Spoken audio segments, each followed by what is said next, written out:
श्री परमात्मने नमः।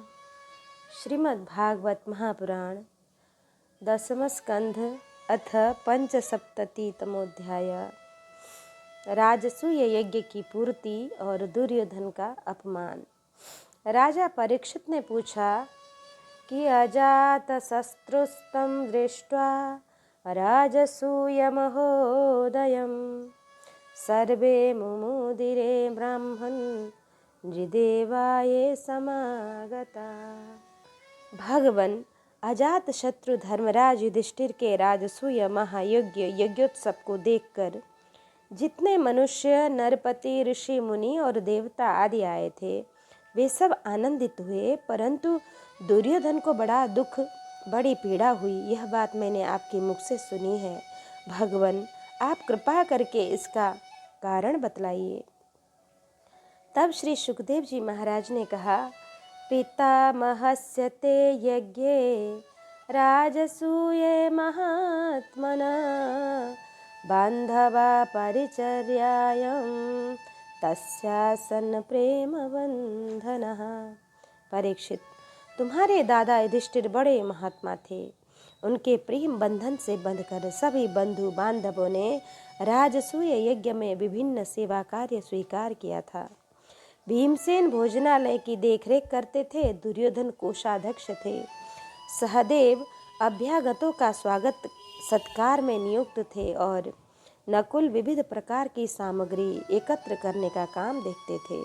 अर्जुन गुरुजनों की सेवा शुश्रूषा करते थे और स्वयं भगवान श्री कृष्ण आए हुए अतिथियों के पांव पखारने का काम करते थे। देवी द्रौपदी भोजन परसने का काम करती और उदार शिरोमणि कर्ण खुले हाथों से दान दिया करते थे। परीक्षित, इसी प्रकार सात्विकी विकर्ण हार्दिक्य विदुर भूरिश्रवा आदि बाल्हिक के पुत्र और संतर्दन आदि राजसूय यज्ञ में विभिन्न कर्मों में नियुक्त थे। वे सब के सब वैसा ही काम करते थे जिससे महाराज युधिष्ठिर का प्रिय हो और हित हो। परीक्षित, जब ऋत्विज सदस्य और बहुज्ञ पुरुषों का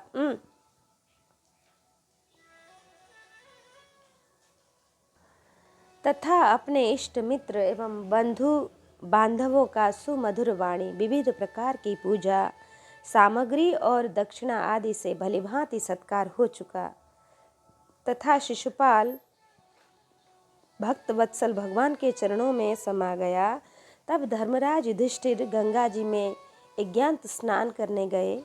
उस समय जब वे अभृत स्नान करने लगे तब मृदंग शंख ढोल नौबत नगारे और नरसिंगे आदि तरह तरह के बाजे बजने लगे।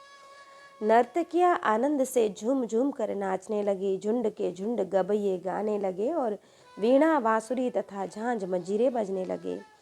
इनकी तुमुल ध्वनि सारे आकाश में गूंज गई। सोने के हार पहने हुए यदु, श्रिंजय, कंबोज, कुरु, केके और कौशल देश के नरपति रंग बिरंगी ध्वजा पताकाओं से युक्त और खूब सजे धजे गजराजों, रथों, घोड़ों तथा सुसज्जित वीर सैनिकों के साथ महाराज युधिष्ठिर को आगे करके पृथ्वी को कपाते हुए चल रहे थे। यज्ञ के सदस्य ऋत्विज और बहुत से श्रेष्ठ ब्राह्मण वेद मंत्रों का ऊंचे स्वर से उच्चारण करते हुए चले। देवता, ऋषि, पितर, गंधर्व आकाश से पुष्पों की वर्षा करते हुए उनकी स्तुति करने लगे। इंद्रप्रस्थ के नर नारी इत्र फुलेल पुष्पों के हार, रंग बिरंगे वस्त्र और बहुमूल्य आभूषणों से सज धज कर एक दूसरे पर जल, तेल, खूब मक्खन आदि रस डालकर भिगो देते, एक दूसरे के शरीर में लगा देते और इस प्रकार क्रीड़ा करते हुए चलने लगे। वारांगनाएं पुरुषों को तेल, गोरस, सुगंधित जल, हल्दी और गाढ़ी केसर मल देती और पुरुष भी उन्हीं वस्तुओं से सराबोर कर देते। उस समय इस उत्सव को देखने के लिए जैसे उत्तम उत्तम विमानों पर चढ़कर आकाश में बहुत सी देवियां आई थी, वैसे ही सैनिकों के द्वारा सुरक्षित इंद्रप्रस्थ की बहुत सी राज महिलाएं भी सुंदर सुंदर पालकियों पर सवार होकर आई थी। पांडवों के ममेरे भाई श्री कृष्ण और उनके सखा नारियों के उनके सखा और उन रानियों के ऊपर तरह तरह के रंग आदि डाल रहे थे। इससे रानियों के मुख लजीली मुस्कुराहट से खिल उठते थे और उनकी बड़ी शोभा होती थी। उन लोगों के रंग आदि डालने से रानियों के वस्त्र भीग गए थे। इससे उनके शरीर के अंग प्रत्यंग, वक्षस्थल, जंघा और कटिभाग कुछ कुछ दीग से रहे थे। वे भी पिचकारी और पात्रों में रंग भर भर कर अपने देवरों और उनके सखाओं पर उड़ेल रही थी। प्रेम भरी उत्सुकता के कारण उनकी चोटियों और जोड़ों के बंधन ढीले हो गए थे तथा उनमें गुथे हुए फूल गिरते जा रहे थे। परीक्षित, उनका यह रुचिर और पवित्र विहार देखकर मलिन अंतकरण वाले पुरुषों का चित्त चंचल हो जाता था, काम मोहित हो जाता था। चक्रवर्ती राजा युधिष्ठिर द्रौपदी आदि रानियों के साथ सुंदर घोड़ों से युक्त एवं सोने के हारों से सुसज्जित रथ पर सवार होकर ऐसे शोभायमान हो रहे थे मानो स्वयं राजसूय यज्ञ, प्रयाग आदि क्रियाओं के साथ मूर्तिमान होकर प्रकट हो गया हो। ऋतुजों ने पत्नी संयाज, एक प्रकार का यज्ञ कर्म तथा यज्ञांत स्नान संबंधी कर्म करवाकर द्रौपदी के साथ सम्राट युधिष्ठिर को आचमन करवाया और इसके बाद गंगा स्नान करवाया। उस समय मनुष्य की दुंदुभियों के साथ ही देवताओं की दुंदुभियां भी बजने लगी थीं। बड़े बड़े देवता, ऋषि, मुनि, पितर और मनुष्य पुष्पों की वर्षा करने लगे। महाराज युधिष्ठिर के स्नान कर लेने के बाद सभी वर्णों एवं आश्रमों के लोगों ने गंगा जी में स्नान किया, क्योंकि इस स्नान से बड़ा पाप भी, महापाप भी अपनी पाप राशि से तत्काल मुक्त हो जाता है। बड़े से बड़ा पाप भी अपनी पाप राशि से तत्काल ही मुक्त हो जाता है। और तदंतर धर्मराज युधिष्ठिर ने नई रेशमी धोती और दुपट्टा धारण किया तथा विविध प्रकार के आभूषणों से अपने को सजा लिया। फिर ऋत्विज, सदस्य, ब्राह्मण आदि को वस्त्राभूषण दे देकर उनकी पूजा की। महाराज युधिष्ठिर भगवत परायण थे। उन्हें सब में भगवान के ही दर्शन होते, इसलिए वे भाई, बंधु, कुटुंबी, नरपति, इष्ट मित्र, हितैषी और सभी लोगों की बार बार पूजा करते। उस समय सभी लोग जड़ाऊ, कुंडल, पुष्पों के हार, पगड़ी, लंबी अंगरखी, दुपट्टा तथा मणियों के बहुमूल्य हार पहनकर देवताओं के समान शोभायमान हो रहे थे। स्त्रियों के मुखों की भी दोनों कानों से कर्ण फूल और घुंघराले अलकों से बड़ी शोभा हो रही थी तथा उनके कटिभाग में सोने की करधनियां तो बहुत ही भली मालूम हो रही थी।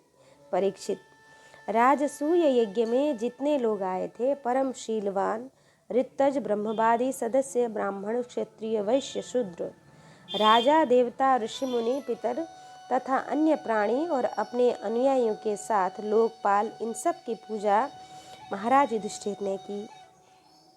इसके बाद वे लोग धर्मराज से अनुमति लेकर अपने अपने निवास स्थान को चले गए। परीक्षित, जैसे मनुष्य अमृतपान करते करते कभी तृप्त नहीं हो सकता, वैसे ही सब लोग भगवत भक्त राजर्षि युधिष्ठिर के राजसूय महायज्ञ की प्रशंसा करते करते तृप्त न होते थे। इसके बाद धर्मराज युधिष्ठिर ने बड़े प्रेम से अपने हितैषी सुहृद संबंधियों, भाई बंधुओं और भगवान श्री कृष्ण को भी रोक लिया, क्योंकि उन्हें उनके बिछोह की कल्पना से ही बड़ा दुख होता था। परीक्षित, भगवान श्री कृष्ण ने यदुवंशी वीर सांब आदि को द्वारकापुरी भेज दिया और स्वयं राजा युधिष्ठिर की अभिलाषा पूर्ण करने के लिए, उन्हें आनंद देने के लिए वहीं रह गए। इस प्रकार धर्मनंदन महाराज युधिष्ठिर मनोरथों के महान समुद्र को, जिसे पार करना अत्यंत कठिन है, भगवान श्री कृष्ण की कृपा से अनायास ही पार कर गए और उनकी सारी चिंता मिट गई। एक दिन की बात है, भगवान के परम प्रेमी महाराज युधिष्ठिर के अंतःपुर की सौंदर्य संपत्ति और राजसूय यज्ञ द्वारा प्राप्त महत्व को देखकर दुर्योधन का मन डाह से जलने लगा। परीक्षित, ब्राह्मणों के लिए मैं दानव ने जो महल बना दिए थे, उनमें नरपति, दैत्यपति और सुरपतियों की विविध विभूतियाँ तथा श्रेष्ठ सौंदर्य स्थान स्थान पर शोभायमान थी। उनके द्वारा राजा रानी द्रौपदी अपने पतियों की सेवा करती, सहस्त्रों रानियां निवास करती थीं। उस राजभवन में उन दिनों भगवान श्री कृष्ण की सहस्त्रों रानियां निवास करती थीं। नितंब के भारी भार के कारण जब वे उस राजभवन में धीरे धीरे चलने लगती थीं, तब उनके पायजेबों की झनकार चारों ओर फैल जाती थी। उनका कटिभाग बहुत सी सुंदर तथा उनके वक्षस्थल पर लगी हुई केसर की लालिमा से मोतियों के सुंदर श्वेत हार भी लाल लाल जान पड़ते थे। कुंडलों की घुंघराली अलकों की चंचलता से उनके मुख की शोभा और भी बढ़ जाती थी। यह सब देखकर दुर्योधन के हृदय में बड़ी जलन होती। परीक्षित, सच पूछो तो दुर्योधन का चित्त द्रौपदी में आसक्त था और यही उसकी जलन का मुख्य कारण भी था। एक दिन राजा धीराज महाराज युधिष्ठिर अपने भाइयों, संबंधियों एवं अपने नयनों के तारे परम हितैषी भगवान श्री कृष्ण के साथ मय दानव की बनाई हुई सभा स्वर्ण सिंहासन पर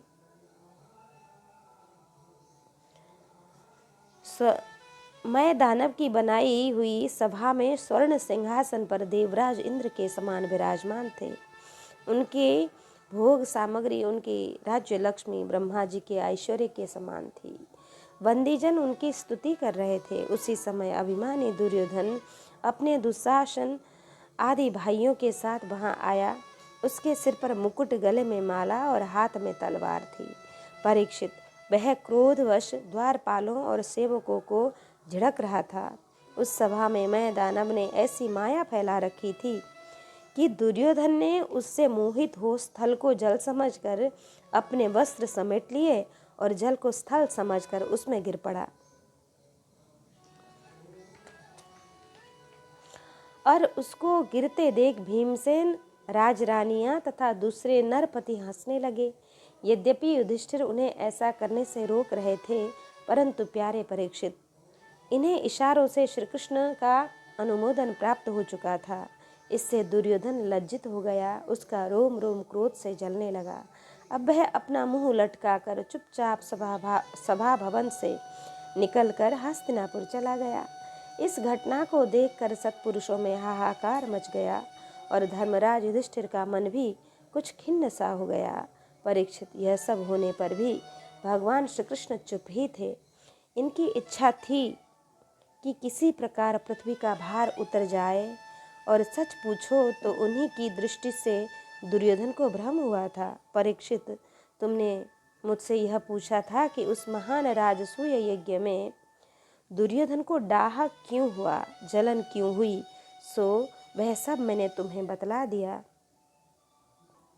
शाल्व के साथ यादवों का युद्ध।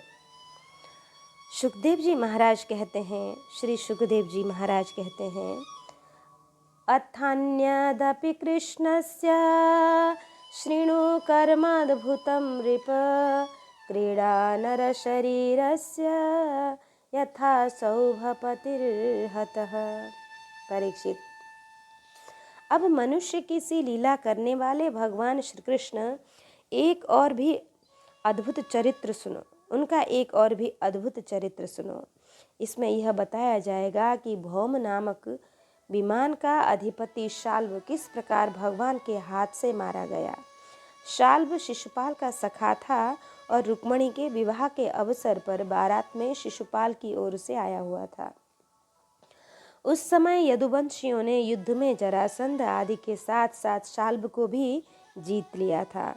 उस दिन सब राजाओं के सामने शाल्व ने यह प्रतिज्ञा की थी कि मैं पृथ्वी से यदुवंशियों को मिटाकर छोड़ूंगा। सब लोग मेरा बल पौरुष देखना। परीक्षित, मूढ़ शाल्व ने इस प्रकार प्रतिज्ञा करके देवाधिदेव भगवान पशुपति की आराधना प्रारंभ की। वह उन दिनों दिन में केवल एक बार मुट्ठी भर राख फाँक लिया करता था। यूँ तो पार्वतीपति भगवान शंकर आशुतोष हैं, औढ़र दानी हैं, फिर भी वे शाल्व का घोर संकल्प जानकर 1 वर्ष के बाद प्रसन्न हुए। उन्होंने अपने शरणागत शाल्व से वर मांगने के लिए कहा। उस समय शाल्व ने यह वर मांगा कि मुझे आप ऐसा विमान दीजिए जो देवता, असुर, मनुष्य, गंधर्व, नाग और राक्षसों से तोड़ा न जा सके, जहाँ इच्छा हो वहीं चला जाए और यदुवंशियों के लिए अत्यंत भयंकर हो। भगवान शंकर ने कह दिया, तथास्तु। इसके बाद उसकी आज्ञा से विपक्षियों के नगर जीतने वाले मैं दानव ने लोहे का सौभ नामक विमान बनाया और शाल्व को दे दिया। वह विमान क्या था? एक नगर ही था।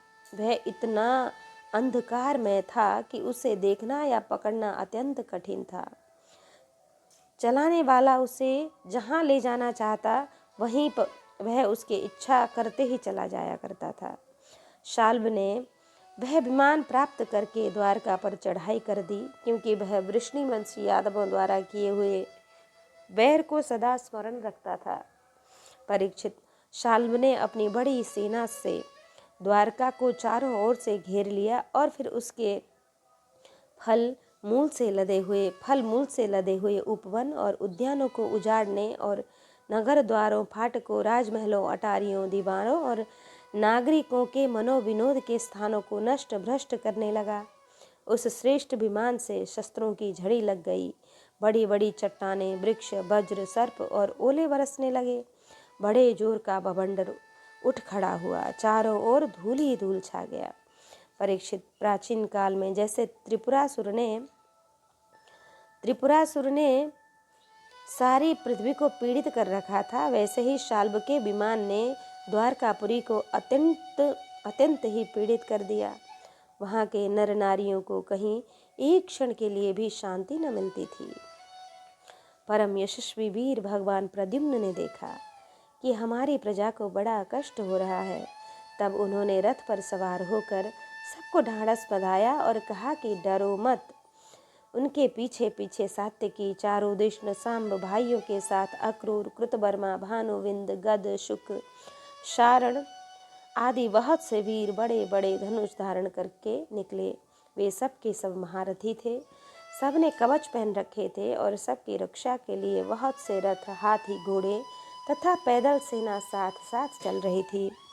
इसके बाद प्राचीन काल में जैसे देवताओं के साथ असुरों का घमासान युद्ध हुआ था, वैसे ही शाल्व के सैनिकों और यदुवंशियों का युद्ध होने लगा। उसे देखकर लोगों के रोंगटे खड़े हो जाते थे। प्रद्युम्न जी अपनी दिव्य अस्त्रों से क्षण भर में ही सौभपति शाल्व की सारी माया काट डाली। ठीक वैसे ही जैसे सूर्य अपनी प्रखर किरणों से रात्रि का अंधकार मिटा देते हैं। प्रद्युम्न जी के बाणों में सोने के पंख एवं लोहे के फल लगे हुए थे। उनकी गांठें जान नहीं पड़ती थी।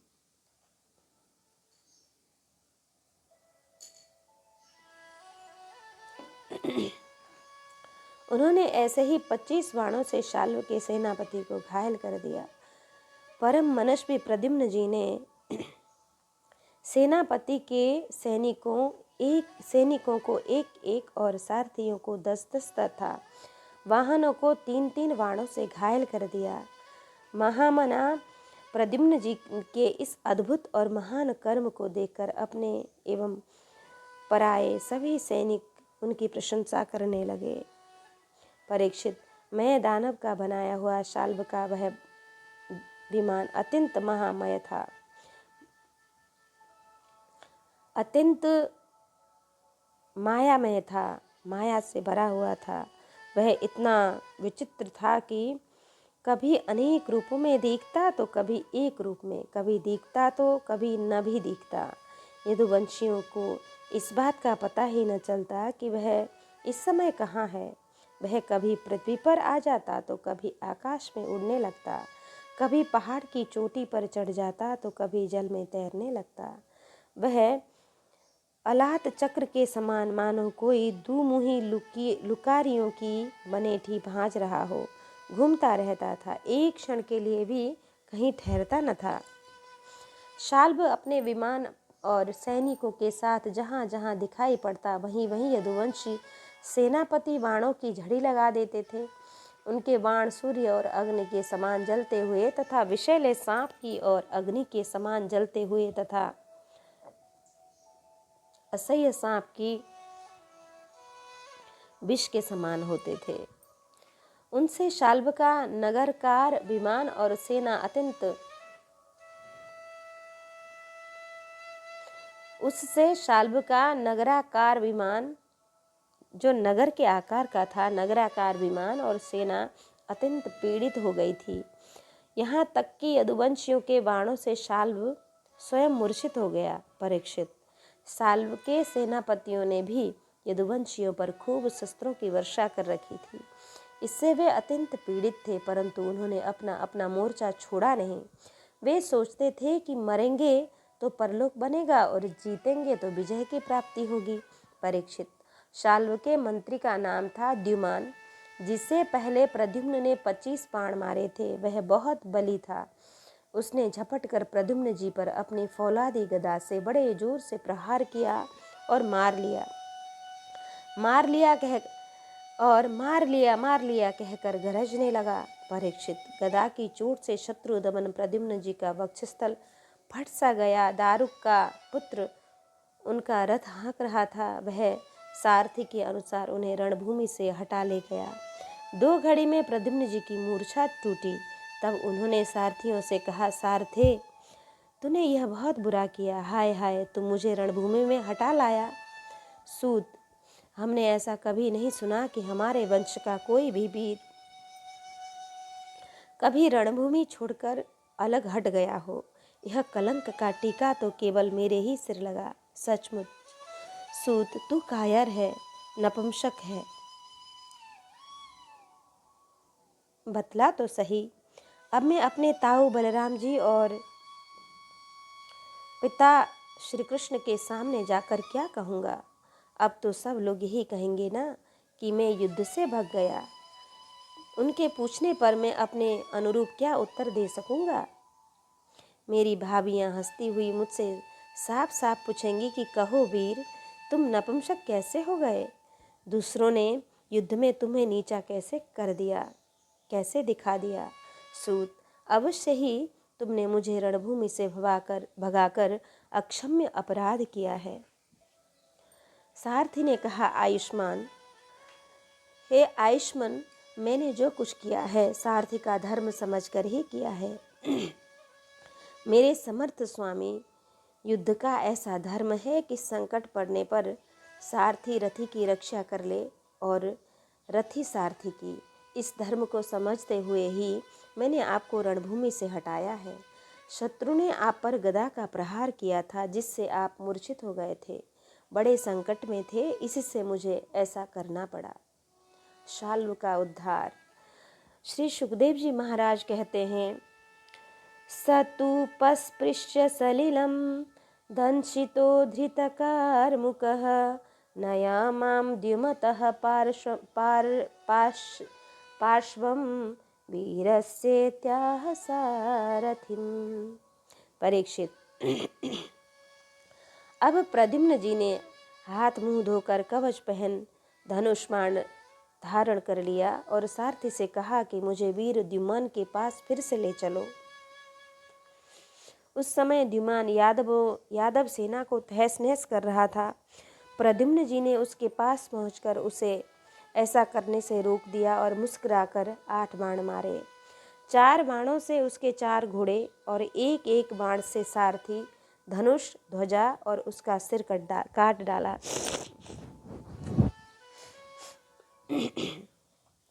इधर गद, सात्विकी, सांब आदि यदुवंशी वीर भी शाल्व की सेना का संहार करने लगे। सौभ विमान पर चढ़े हुए सैनिकों की गर्दनें कट जाती और वे समुद्र में गिर पड़ते थे। इस प्रकार यदुवंश और शाल्व के सैनिक एक दूसरे पर प्रहार करते रहे। बड़ा ही घमासान और भयंकर युद्ध हुआ और लगातार 27 दिनों तक चलता रहा। उन दिनों भगवान श्री कृष्ण धर्मराज युधिष्ठिर के बुलाने से इंद्रप्रस्थ गए हुए थे। राजसूय यज्ञ हो चुका था और शिशुपाल की भी मृत्यु हो गई थी। वहाँ भगवान श्री कृष्ण ने देखा कि बड़े भयंकर अपशकुन हो रहे हैं। तब उन्होंने कुरुवंश के बड़े बूढ़ों, ऋषि मुनियों, कुंती और पांडवों से अनुमति लेकर द्वारका के लिए प्रस्थान किया। वे मन ही मन कहने लगे कि मैं पूज्य भाई बलराम जी के साथ यहाँ चला आया।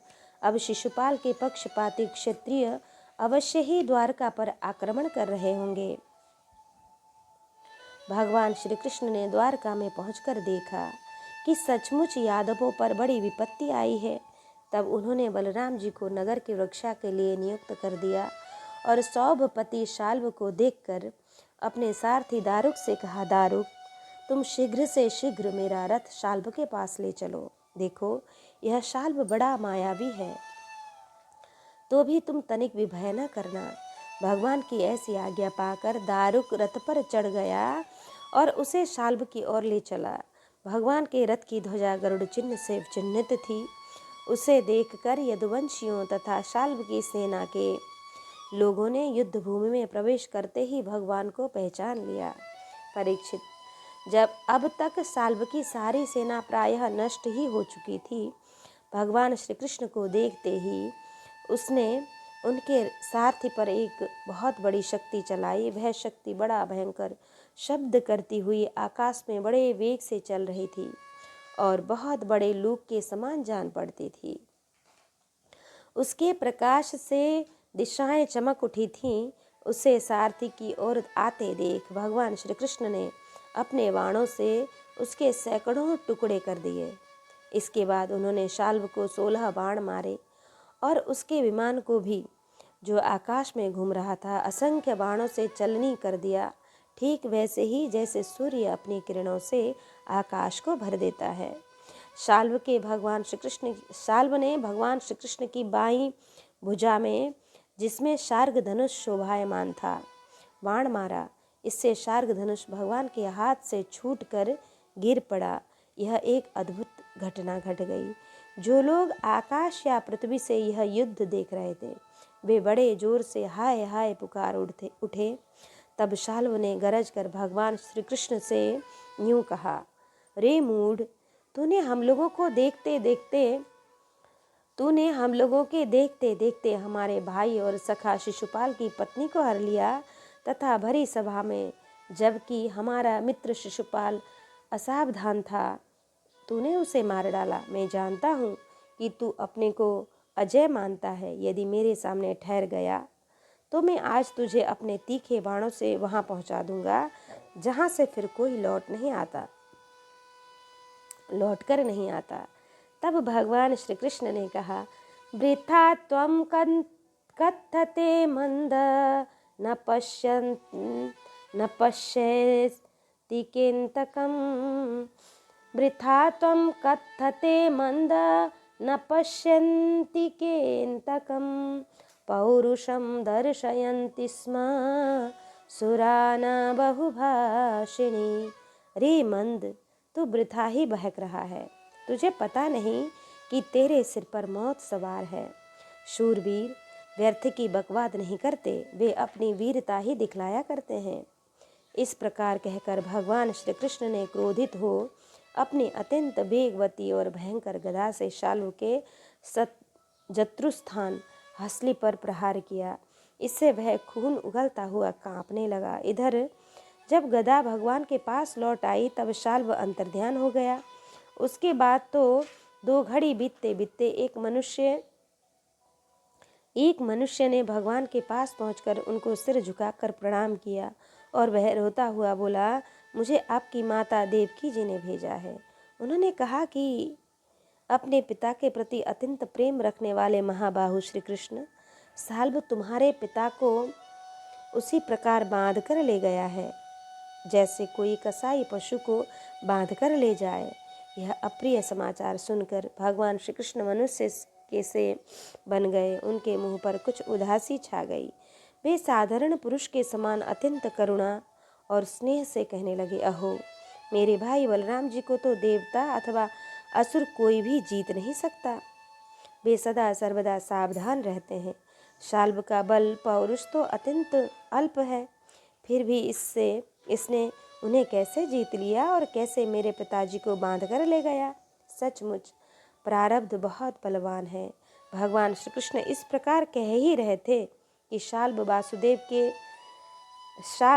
वसुदेव जी के समान एक माया रचित मनुष्य लेकर वहां आ पहुंचा और श्री कृष्ण से कहने लगा, मूर्ख देख, यही तुझे पैदा करने वाला तेरा बाप है, जिसके लिए तू जी रहा है। तेरे देखते देखते मैं इसका काम तमाम करता हूँ।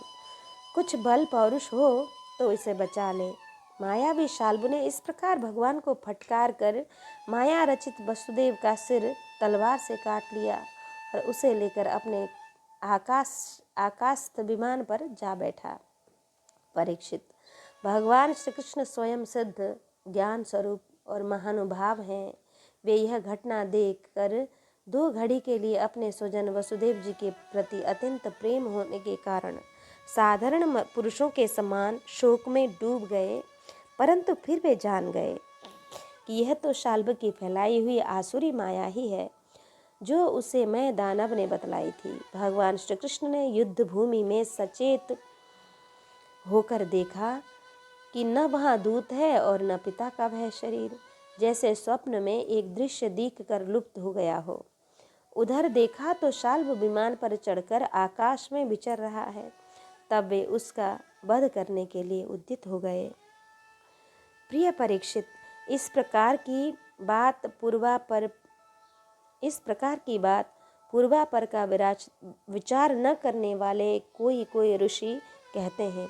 अवश्य ही वे इस बात को भूल जाते हैं कि श्री कृष्ण के संबंध में ऐसा कहना उन्हीं के वचनों के विपरीत है।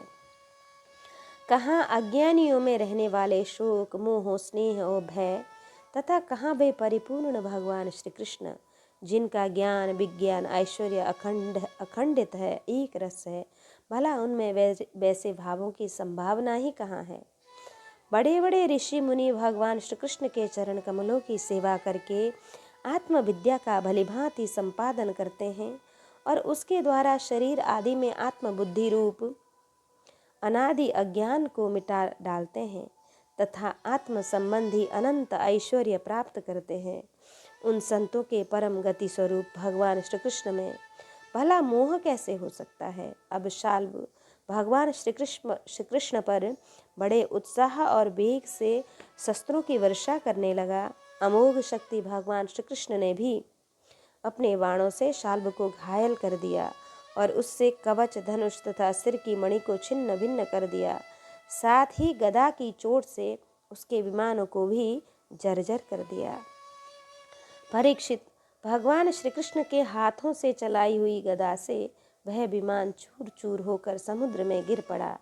गिरने के पहले ही शाल्ब हाथ में गदा लेकर धरती पर कूद पड़ा और सावधान होकर बड़े वेग से भगवान श्री कृष्ण की ओर झपटा। शाल्ब को आक्रमण करते देख उन्होंने भाले से गदा के साथ उसका हाथ काट गिराया। फिर उसे मार डालने के लिए उन्होंने प्रलयकालीन सूर्य के समान तेजस्वी और अत्यंत अद्भुत सुदर्शन चक्र धारण कर लिया। उस समय उनकी शोभा ऐसी हो रही थी मानो सूर्य के साथ उदयाचल शोभायमान हो। भगवान श्री कृष्ण ने उस चक्र से परम मायावी शाल्ब का कुंडल, किरीट सहित सिरधड़ से अलग कर दिया। ठीक वैसे ही जैसे इंद्र ने वज्र से वृत्रासुर का सिर काट डाला था। उस समय शाल्ब के सैनिक अत्यंत दुख से हाय हाय चिल्ला उठे। परीक्षित, जब पापी शाल्ब मर गया और उसका विमान भी गदा के प्रहार से चूर चूर हो गया, तब देवता लोग आकाश में दुंदुभियां बजाने लगे। ठीक उसी समय दंतवक्त्र अपने मित्र शिशुपाल आदि का बदला लेने के लिए अत्यंत क्रोधित होकर वहां रणभूमि में आ पहुंचा। दंतवक्त्र और विदुरथ का उद्धार तथा तीर्थ यात्रा में बलराम जी के हाथ से सूत जी का वध। श्री सुखदेव जी महाराज कहते हैं कि शिशुपालस्य साल्वस्य पौंड्रकस्यापि दुर्मति परलोकगतानां च कुर्वं पारोक्ष सौहृदम्। परीक्षित, शिशुपाल शाल्ब और पौंड्रक के मारे जाने पर उनकी मित्रता का ऋण चुकाने के लिए मूर्ख दंतवक्त्र अकेला ही पैदल युद्ध भूमि में आधम का। वह क्रोध के मारे आग बबूला हो रहा था। शस्त्र के नाम पर उसके हाथ में एकमात्र गदा थी, परंतु परीक्षित लोगों ने देखा वह इतना शक्तिशाली है कि उसके पैरों की धमक से पृथ्वी हिल रही है। भगवान श्री कृष्ण ने जब उसे इस प्रकार आते देखा तब झटपट हाथ में गदा लेकर वे रथ से कूद पड़े और फिर जैसे समुद्र के तट की भूमि उसके ज्वर भाटे को आगे बढ़ने से रोक देती है, वैसे ही उन्होंने उसे रोक दिया। घमंड के नशे में चूर करुष नरेश दंतवक्त्र ने गदा तान कर भगवान श्री कृष्ण से कहा, बड़े सौभाग्य और आनंद की बात है कि आज तू मेरी आंखों के सामने पड़ गया। आज तुम मेरे आंखों के सामने पड़ गए हो। कृष्ण, तुम मेरे मामा के लड़के हो, इसलिए तुम्हें मारना तो नहीं चाहिए, परंतु एक तो तुमने मेरे मित्र को मार डाला है और दूसरे मुझे भी मारना चाहते हो, इसलिए मंदमती, आज मैं तुम्हें अपनी वज्र कर्कश गदा से चूर चूर कर डालूंगा। मूर्ख, वैसे तो तुम मेरे संबंधी हो, फिर भी हो शत्रु ही, जैसे अपने ही शरीर में रहने वाला कोई रोग हो। मैं अपने मित्रों से बड़ा प्रेम करता हूँ, उनका मुझ पर ऋण है। अब तुम्हें मारकर ही मैं उनके ऋण से उऋण हो सकता हूँ, जैसे महावत अंकुश से हाथी को घायल करता है। वैसे ही दंतवक्त्र ने अपनी कड़वी बातों से भगवान श्री कृष्ण को चोट पहुँचाने की चेष्टा की और फिर वह उनके सिर पर बड़ी वेग से गदा मारकर सिंह के समान गरज उठा। रणभूमि में गदा की चोट खाकर श्री भगवान श्री कृष्ण टस से मस न हुए। उन्होंने अपनी बहुत बड़ी कौमुद की गदा संभाल कर उससे दंतवक्त्र के वक्षस्थल पर प्रहार किया। गदा की चोट से दंतवक्त्र का कलेजा फट गया, वह मुंह से खून उगलने लगा, उसके बाल बिखर गए, भुजाएं और पैर फैल गए, निदान निष्प्राण होकर वह धरती पर गिर पड़ा। परीक्षित, जैसे कि शिशुपाल की मृत्यु के समय हुआ था, सब प्राणियों के सामने ही दंतवक्त्र के मृत शरीर से एक अत्यंत सूक्ष्म ज्योति निकली और वह बड़ी विचित्र रीति से भगवान श्री कृष्ण में ही समा गई। दंतवक्त्र के भाई का नाम था विदुरथ। वह अपने भाई की मृत्यु से अत्यंत शोकाकुल हो गया। अब वह क्रोध के मारे लंबी लंबी सांस लेता हुआ हाथ में तलवार लेकर भगवान श्री कृष्ण को मार डालने की इच्छा से आया। राजेंद्र, जब भगवान श्री कृष्ण ने देखा कि अब वह प्रहार करना ही चाहता है, तब उन्होंने अपने छुरे के समान तीखी धार वाले चक्र से किरीट और कुंडल के साथ उसका सिर धड़ से अलग कर दिया। तीखी धार वाले चक्र से किरीट और कुंडल के साथ उसका सिर धड़ से अलग कर दिया। इस प्रकार भगवान श्री कृष्ण ने साल्ब, उसके विमान, सौभ, दंतवक्त्र और विदुरथ को, जिन्हें मारना दूसरों के लिए अशक्य था, मारकर द्वारकापुरी में प्रवेश किया। उस समय देवता और मनुष्य उनकी स्तुति कर रहे थे। बड़े बड़े ऋषि मुनि, सिद्ध, गंधर्व, विद्याधर और वासुकी आदि महानाग, अप्सराएं, पितर, यक्ष, किन्नर तथा चारण उनके ऊपर पुष्पों की वर्षा करते हुए उनकी विजय के गीत गा रहे थे। भगवान के प्रवेश के अवसर पर पूरी खूब सजा दी गई थी और बड़े बड़े वृष्णिवंशी यादव वीर भी उनके पीछे पीछे चल रहे थे। योगेश्वर एवं जगदीश्वर भगवान श्री कृष्ण की इसी प्रकार अनेकों खेल खेलते रहते हैं। जो पशुओं के समान अविवेकी हैं, वे उन्हें कभी हारते भी देखते हैं, परंतु वास्तव में तो वे सदा सर्वदा विजयी ही है। एक बार बलराम जी ने सुना कि दुर्योधन आदि कौरव पांडवों के साथ युद्ध करने की तैयारी कर रहे हैं।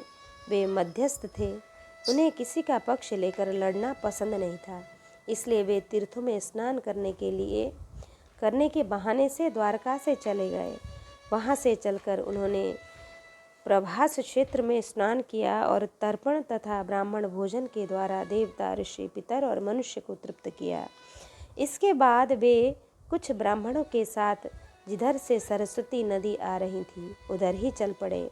वे क्रमशः पृथुदक, बिंदुसर, त्रितकूप, सुदर्शन तीर्थ, विशाल तीर्थ, ब्रह्मा तीर्थ, चक्र तीर्थ और पूर्व वाहिनी सरस्वती आदि तीर्थों में गए।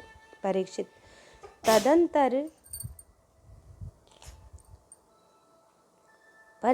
तदंतर यमुना तट और गंगा तट के प्रधान प्रधान तीर्थों में होते हुए वे नैमिषारण्य क्षेत्र में गए।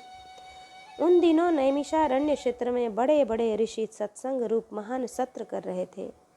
दीर्घ काल तक सत्संग सत्र का नियम लेकर बैठे हुए ऋषियों ने बलराम जी को आया देख अपने अपने आसनों से उठकर उनका स्वागत सत्कार किया और यथा योग्य प्रणाम आशीर्वाद करके उनकी पूजा की। वे अपने सारथियों के साथ आसन ग्रहण करके बैठ गए और उनकी चर्चा अर्चा पूजा हो चुकी। तब उन्होंने देखा कि भगवान व्यास के शिष्य रोमहर्षण व्यास गद्दी पर बैठे हुए हैं।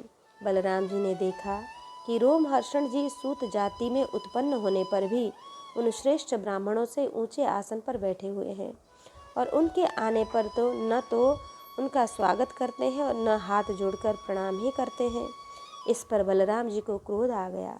वे कहने लगे कि यह रोमहर्षण प्रतिलोम जाति का होने पर भी इन श्रेष्ठ ब्राह्मणों से तथा धर्म के रक्षक हम लोगों से ऊपर बैठा हुआ है, इसलिए यह दुर्बुद्धि मृत्यु दंड का पात्र है। भगवान व्यासदेव का शिष्य होकर इसने इतिहास, पुराण, धर्मशास्त्र आदि बहुत से शास्त्रों का अध्ययन भी किया है, परंतु अभी इसका अपने मन पर संयम नहीं है। यह विनयी नहीं, उद्दंड है। इस अजितात्मा ने झूठ मूठ अपने को बड़ा पंडित मान रखा है।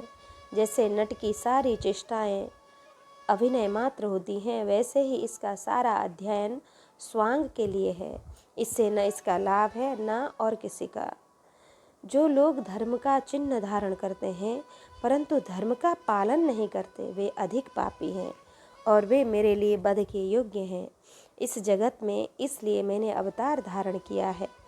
भगवान बलराम यद्यपि तीर्थ यात्रा के कारण दुष्टों के वध से ही भी अलग हो गए थे, फिर भी इतना कहकर उन्होंने अपने हाथ में स्थित कुश की नोक से उन पर प्रहार कर दिया और वे तुरंत मर गए। होनहार ही ऐसी थी। सूत जी के मरते ही सब ऋषि मुनि हाय हाय करके खिन्न हो गए। उनका चित्त खिन्न हो गया। उन्होंने देवादिदेव भगवान बलराम जी से कहा, प्रभु आपने यह बहुत बड़ा अधर्म कर दिया। यदुवंश शिरोमणे सूत जी को हम लोगों ने ही ब्राह्मणोचित आसन पर बैठाया था और जब तक हमारा यह सत्र समाप्त न हो तब तक के लिए उन्हें शारीरिक कष्ट से रहित आयु भी दे दी थी। आपने अनजाने में यह कैसा काम कर दिया जो ब्रह्म हत्या के समान है।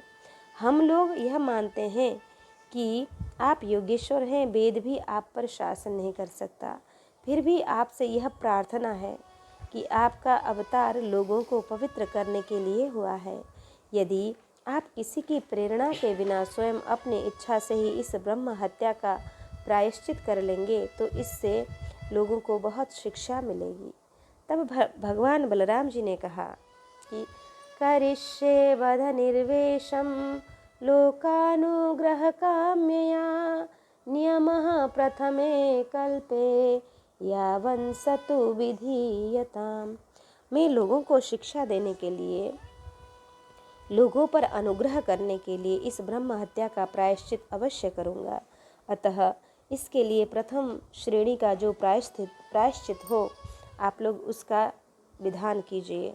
आप लोग इस सूत को लंबी आयु, बल, इंद्रिय शक्ति आदि जो कुछ भी देना चाहते हो मुझे बतला दीजिए, मैं अपने योग बल से सब कुछ संपन्न किए देता हूँ। ऋषियों ने कहा कि बलराम जी, आप ऐसा कोई उपाय कीजिए जिससे आपका शस्त्र पराक्रम और इसकी मृत्यु भी व्यर्थ न हो और हम लोगों ने इन्हें जो वरदान दिया था वह भी सत्य हो जाए।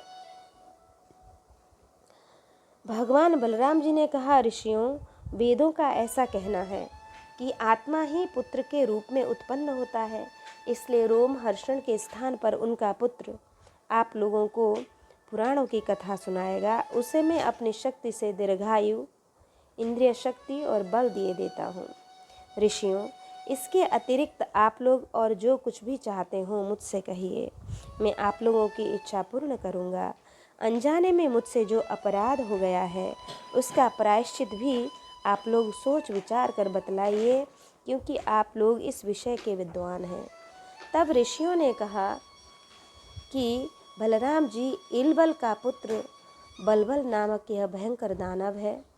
वह प्रत्येक पर्व पर यहाँ आ पहुँचता है और हमारे इस सत्र को दूषित कर देता है। हे यदुनंदन, वह यहाँ आकर पीप, खून, विष्ठा, मूत्र, शराब और मांस की वर्षा करने लगता है। आप उस पापी को मार डालिए, हम लोगों की यह बहुत बड़ी सेवा होगी। इसके बाद आप एकाग्र चित्त से तीर्थ में स्नान करते हुए 12 महीनों तक भारतवर्ष की परिक्रमा करते हुए विचरण कीजिए। इससे आपकी बुद्धि शुद्ध हो जाएगी। बल्व का उद्धार और बलराम जी की तीर्थ यात्रा। श्री सुखदेव जी महाराज कहते हैं कि ततः पर्वण्युप्रावृत्ते प्रचंड पांशुवर्षणः भीमो वायुर्भूतं राजन् पुयगंधस्तु सर्वशः। परीक्षित, पर्व का दिन आने पर बड़ा भयंकर अंधड़ चलने लगा, धूल की वर्षा होने लगी और चारों ओर से पीप की दुर्गंध आने लगी। इसके बाद यज्ञशाला में बल्व दानव ने मलमूत्र आदि अपवित्र वस्तुओं की वर्षा की। तदंतर हाथ में त्रिशूल लिए वह स्वयं दिखाई पड़ा। उसका डील डोल बहुत बड़ा था, ऐसा जान पड़ता था मानो ढेर का ढेर कालिक इकट्ठा कर दिया गया हो। उसकी चोटी और दाढ़ी मूछें तपे हुए तांबे के समान लाल लाल थीं। बड़ी बड़ी दाढ़ों और भौहों के कारण उसका मुंह बड़ा भयावना लगता था। उसे देखकर भगवान बलराम जी ने शत्रु सेना की कुंदी करने वाले मूसल और दैत्य को चीर फाड़ डालने वाले हल का स्मरण किया। उनके स्मरण करते ही वे दोनों शस्त्र तुरंत आ पहुँचे।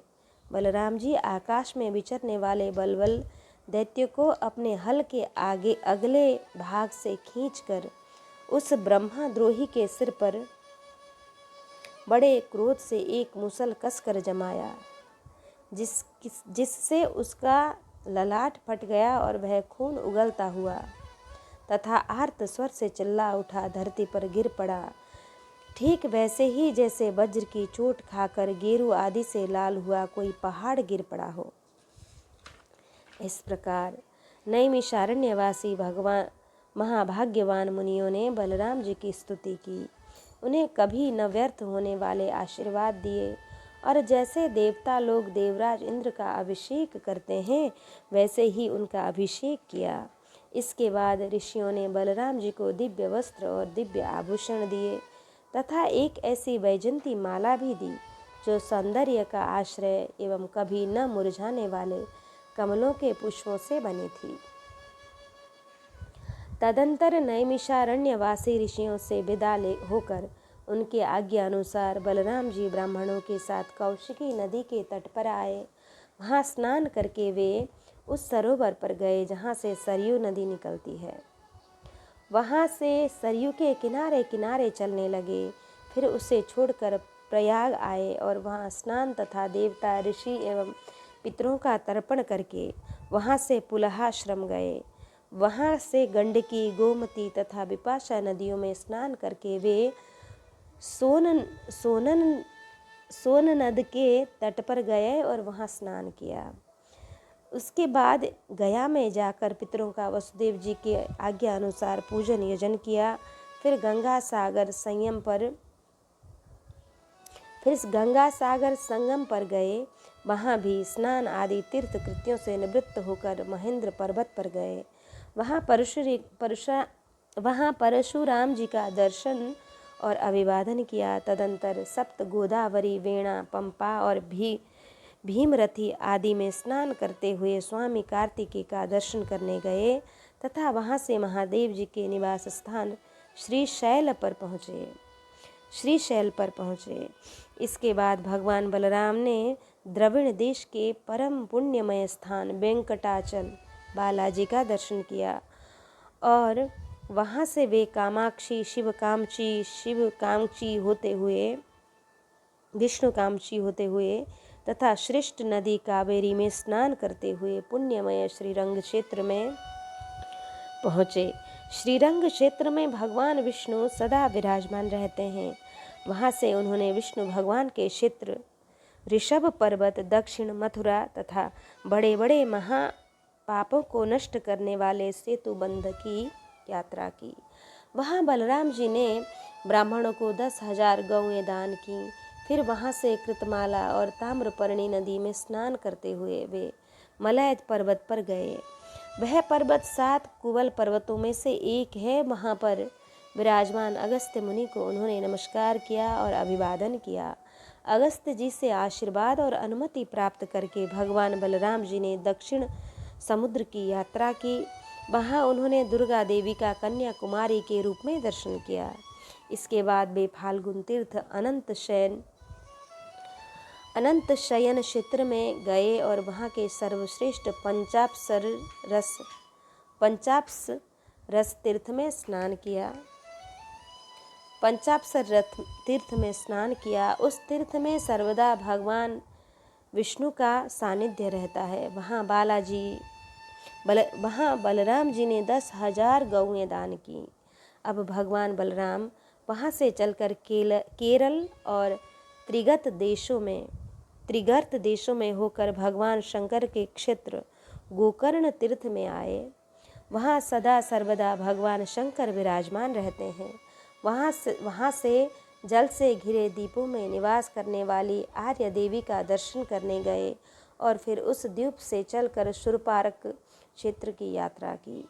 इसके बाद तापी, पयोष्णी और निर्विंध्या नदियों में स्नान करके वे दंडकारण्य में आए। वहाँ होकर वे नर्मदा जी के तट पर गए। परीक्षित, इस पवित्र नदी के तट पर ही महिष्मतिपुरी है। वहाँ मनुतीर्थ में स्नान करके वे फिर प्रभास क्षेत्र में चले आए। वहीं उन्होंने ब्राह्मणों से सुना कि कौरव और पांडवों के युद्ध में अधिकांश क्षेत्रियों का संहार हो गया। उन्होंने ऐसा अनुभव किया कि अब पृथ्वी का बहुत सा भार उतर गया। जिस दिन रणभूमि में भीमसेन और दुर्योधन गदा युद्ध कर रहे थे, उसी दिन बलराम जी उन्हें रोकने के लिए कुरुक्षेत्र जा पहुँचे। महाराज युधिष्ठिर, नकुल, सहदेव, भगवान श्री कृष्ण और अर्जुन ने बलराम जी को देखकर प्रणाम किया तथा चुप हो रहे। वे डरते हुए मन ही मन सोचने लगे कि ये न जाने क्या कहने के लिए यहाँ पधारे हैं। उस समय भीमसेन और दुर्योधन दोनों ही हाथ में गदा लेकर एक दूसरे को जीतने के लिए क्रोध से भरकर भांति भांति के पैंतरे बदल रहे थे। उन्हें देखकर बलराम जी ने कहा, राजा दुर्योधन और भीमसेन, तुम दोनों वीर हो।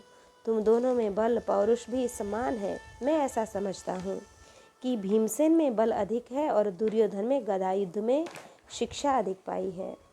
इसलिए तुम लोग जैसे समान बलशालियों में किसी एक की जय या पराजय नहीं होती दिखती। अतः तुम लोग व्यर्थ का युद्ध मत करो, अब इसे बंद कर दो। परीक्षित, बलराम जी की बात दोनों के लिए हितकर थी, परंतु उन दोनों का बैर भाव इतना दृढ़मूल हो गया था कि उन्होंने बलराम जी की बात न मानी। वे एक दूसरे की कटुवाणी और दुर्व्यवहारों का स्मरण करके उन्मत्त से हो रहे थे। भगवान बलराम जी ने निश्चय किया कि इनका प्रारब्ध ऐसा ही है, इसलिए उसके संबंध में विशेष आग्रह न करके वे द्वारका लौट गए। द्वारका में उग्रसेन आदि गुरुजनों तथा अन्य संबंधियों ने बड़े प्रेम से आगे आकर उनका स्वागत सत्कार किया। वहाँ से बलराम जी फिर नैमिषारण्य क्षेत्र में गए। वहाँ ऋषियों ने विरोधाभाव से युद्धादि से निवृत्त बलराम जी के द्वारा बड़े प्रेम से सब प्रकार के यज्ञ कराए। परीक्षित, सच पूछो तो जितने भी यज्ञ हैं वे बलराम जी के अंग ही हैं, इसलिए उनका यह यज्ञानुष्ठान लोक संग्रह के लिए ही था। सर्वसमर्थ भगवान बलराम जी ने उन ऋषियों को विशुद्ध तत्व ज्ञान का उपदेश किया, जिससे वे लोग इस संपूर्ण विश्व को अपने आप में और अपने आप को सारे विश्व में अनुभव करने लगे। इसके बाद बलराम जी ने अपनी पत्नी रेवती के साथ यज्ञांत स्नान किया और सुंदर सुंदर वस्त्र तथा आभूषण पहनकर अपने भाई बंधु तथा स्वजन संबंधियों के साथ इस प्रकार शोभायमान हुए जैसे अपनी चंद्रिका एवं नक्षत्रों के साथ चंद्रदेव होते हैं। परीक्षित, भगवान बलराम स्वयं अनंत हैं। उनका स्वरूप मन और वाणी के परे है। उन्होंने लीला के लिए ही यह मनुष्य का सा शरीर ग्रहण किया है। उन बलशाली बलराम जी के ऐसे ऐसे चरित्रों की गिनती भी नहीं की जा सकती। जो पुरुष अनंत सर्वव्यापक अद्भुत कर्ता भगवान बलराम जी के चरित्रों का सायं प्रातः स्मरण करता है, वह भगवान का अत्यंत प्रिय हो जाता है। इति श्रीमद्भागवते महापुराणे पारमहंस्यां संहितायां दशमस्कन्धे